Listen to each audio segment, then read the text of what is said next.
आज हम सभी लोग पढ़ेंगे रसायन विज्ञान। और रसायन विज्ञान में हम लोग जानेंगे कार्बनिक रसायन के बारे में ना, जिसको हम ऑर्गेनिक केमिस्ट्री कहते हैं। तो ऑर्गेनिक केमिस्ट्री में हम थोड़ा सा बताना चाहेंगे ऑर्गेनिक केमिस्ट्री। ये ऑर्गेनिक केमिस्ट्री रसायन विज्ञान का ही भाग होता है। और हमें पता है कि रसायन विज्ञान के मुख्य रूप से 3 भाग होते हैं।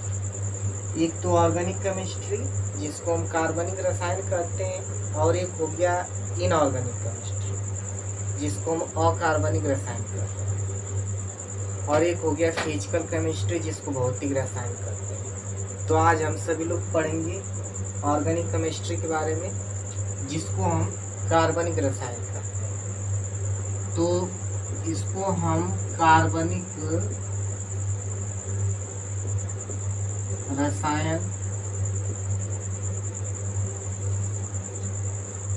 कहते हैं। और इसमें हम बताएंगे आज कि कार्बनिक रसायन का मतलब क्या होता है। कार्बनिक रसायन का मतलब ये होता है कि ऐसे यौगिक जिनमें कार्बन के तत्व पाए जाए।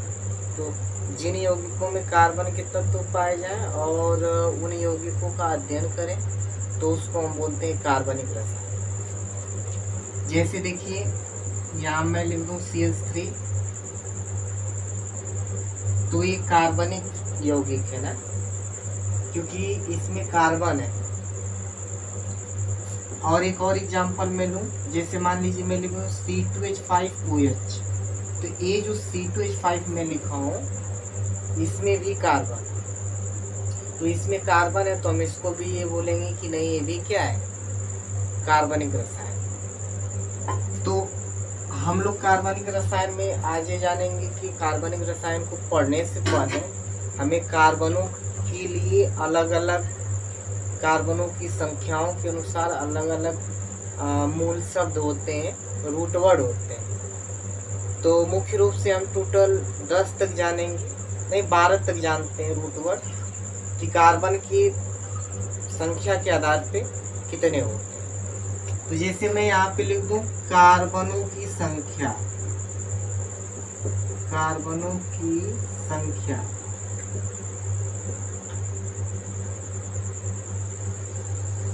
मतलब number of carbon, number of carbon. इधर मैंने लिख दिया कार्बनों की संख्या यानी कि नंबर ऑफ कार्बन, और इधर मैं लिख देता हूँ मूल शब्द। इसको हम रूट वर्ड बोलते हैं, रूट वर्ड। इसमें जैसे मान लीजिए हमारा कार्बन का संख्या 1 है, 2 है, 3 है, 4 है, 5 है, चाहे 6 है, 7, 8, 9, 10। मान लीजिए 10 तक हम जानते हैं आज। तो अगर एक कार्बन है तो एक कार्बन के लिए होता है मेथ। कार्बन की संख्या 1 हो तो मेथ होता है, और यहीं पे कार्बनों की संख्या 2 हो तो 2 के लिए होता है एथ। और यदि कार्बनों की संख्या 3 हो तो 3 के लिए होता है प्रोप। और यहीं पे कार्बनों की संख्या यदि 4 हो तो 4 के लिए होता है ब्यूट।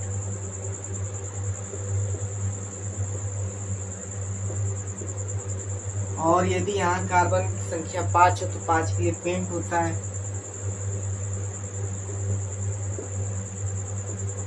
6 के लिए आपका हेक्स होता है। 7 के लिए हेप्ट होता है, HEPT, हेप्ट। 8 के लिए ऑक्ट होता है।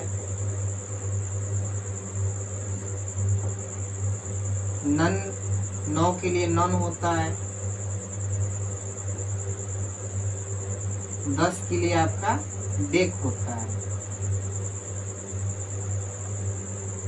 और यहीं पे 10 के बाद यदि 11 की बात करें, सपोज 11 तत्व होते हैं कार्बन के, तो 11 के लिए अनडेक होता है, अनडेक।